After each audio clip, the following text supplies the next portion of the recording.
Isa pa ho, mga kababayan, bukod ho kay Cabral, mga boss chief amo, sir, ano, ito yung Bonoan naman. Si Manuel Bonoan, na sekretary ng DPWH, nagpaalam, Chaicher, saan ka pupunta? Nagpaalam, lalabas ng bansa, papuntang Estados Unidos. Di ba? Hanggang ngayon, hindi bumabalik ho, mga boss chief amo, sir. Ano sabi dito?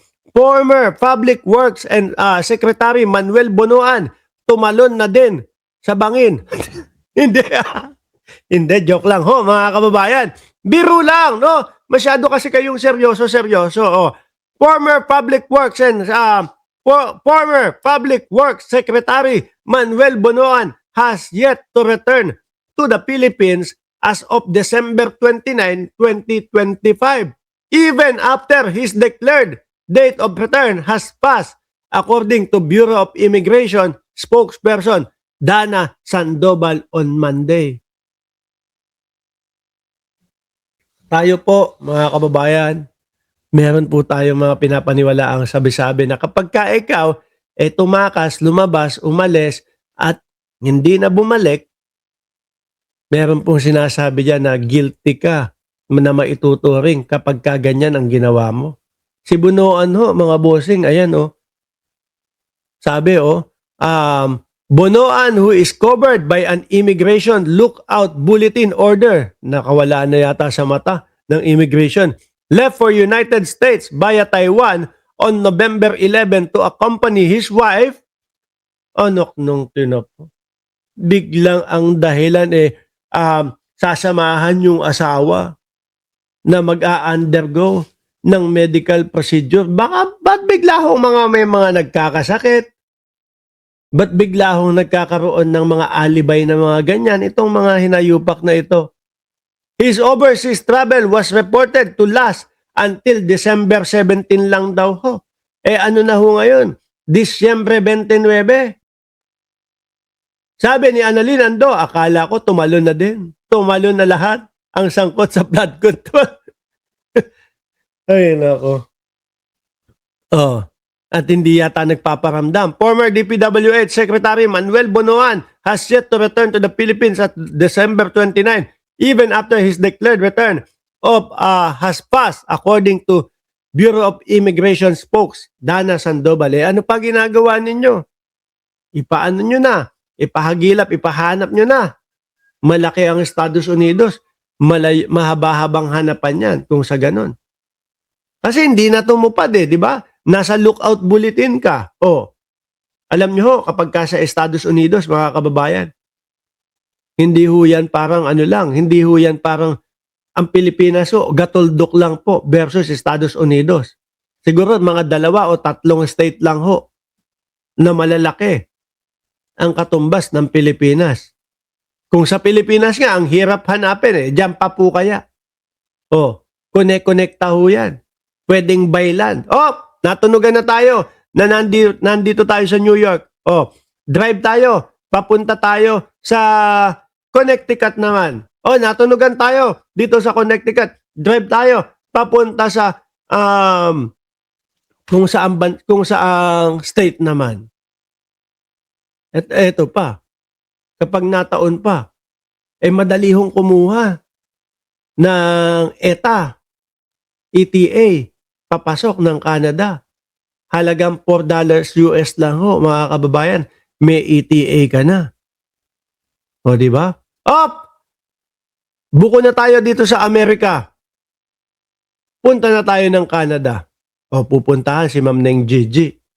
Malaki din ninakaw ni Bonoan. Mataas din ang posisyon niya dati sa DPWH. Sabi ni Sir Ed Ong, si Loren, never kong binoto yan. Hindi pasok sa kategory ng candidates ko ang television or radio reporter and or commentator, sabi ni Sir Ed Ong. Hindi pasok sa hindi pasok sa timplada ko yung mga NPA. No? Yung mga mali. Yung mga sumusuporta sa NPA, mga bossing. Yung anak nga niya, tingnan mo. 'Di ba ano sinasabi? si Lebiste. Dati, unang-una, sinasabi, para sa bayan, alay ko ang buhay ko. Pag pinatay po ako, yung pala, ito, hindi naman pala mailabas yung buong file, yung lahat ng file. Baka pumunta ng Mexico, yan si Bunuan, malapit lang sa USA o border lang yan. Baka uminom ng tequila doon sa Mexico.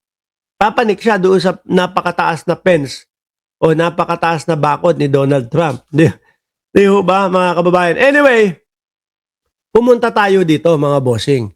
No? Pumunta ho tayo dito sa title ng ating video ho, mga kababayan. Sino? Nakita na.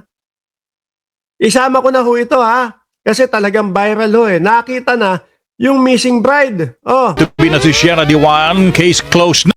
Case closed na. Nakita na yung missing bride na ikakasal sana. Kung kailan ba yun?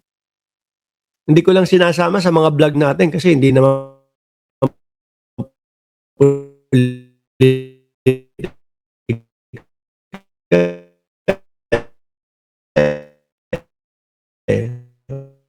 Oo.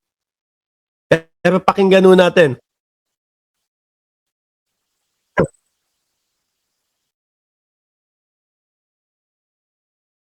One case closed na.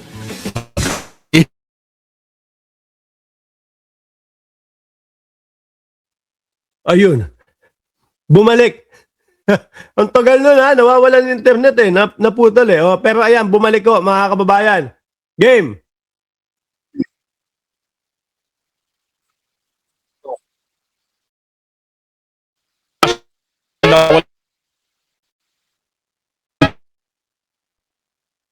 Right to be Sierra Dewan. Magandang gabi sa inyo, Tony at Rica. Itinuturing ng case closed ng Quezon City Police District ang kaso ng nawawalang bride-to-be na si Sierra Dewan matapos matagpuan sa Sison, Pangasinan. Siguro hindi naman ho sarado agad dyan mga bossing kapag kayo nakita agad. Kailangan alamin pa din ho. Ginulo yung bayang Pilipinas eh no.